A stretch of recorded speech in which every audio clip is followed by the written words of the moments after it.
There's a lake in Africa that turns animals into stone, and the photos are real. Lake Natron in Tanzania. The water is so alkaline, its pH level is close to ammonia. Many animals that die, they become covered in mineral deposits, frozen like stone. Photographer Nick Brandt found perfectly preserved animals on the shore.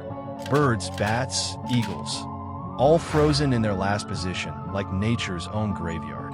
But somehow, millions of flamingos survive here. The deadliest lake on Earth became their safest home.